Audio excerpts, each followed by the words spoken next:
बस no बरे व्हडले पय उरलं रे बाबा आता टाइट कर एकदम हे ना ते दांडके ना ते. ना ओढची ना उडची ना ओढची ओटली ना रे एका दोरी उडी आहे हांगा बिचोले पेट्रोल पंपा आयल्यान जे हे आसा पळय एग्रीकल्चर त्याच्या ऑपोजीट सारखे हांगासर एक बांय आसा आणि हे वाठा देवान पडटा.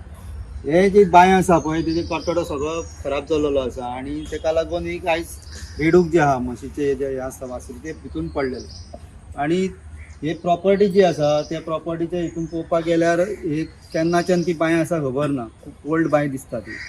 तितून आता एक गोरू पडलेले आहा तशेंच कोण भुरगीं हांगासर जी रहिवासी आहा भुरगीं कोण पडोवं शकता आणि तेज्या पासून हानी जावं शकता.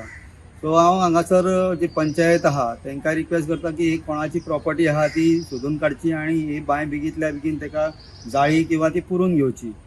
आमकां सकाळी एक रनिंग कॉलर येयले योगेश पेडणेकर पंच तो हांगातलो तेणी बिचोले स्टेशनार येवन आमकां कॉल दिले की अशी अशी बांय आहा ती बांयन एक म्हस पडलेली आहा. म्हणटकूच आमी first turn out immediate first turn out केलो. फर्स्ट टर्न आउट करिना बरोबर आमी येवन पळयली तिका पळयल्यार गाय मोठी आहा आमी तिका बांदली बिंदली आणि आमी आमची दुसरी गाडी आपयली. म्हणजे स्टाफ चड जावं पडलो ओडपाक तिका. दुसरी गाडी आपयना बरोबर आमचो सगळो आमी दुसरे गाडयेन आमी स्टाफ येयलो आमचो तिका आमी वयर रेस्क्यू केली. रेस्क्यू करताना आमच्या सगळ्या भुरग्यांनी बरें काम केलें तिका आमी सुखरूप भायर काडली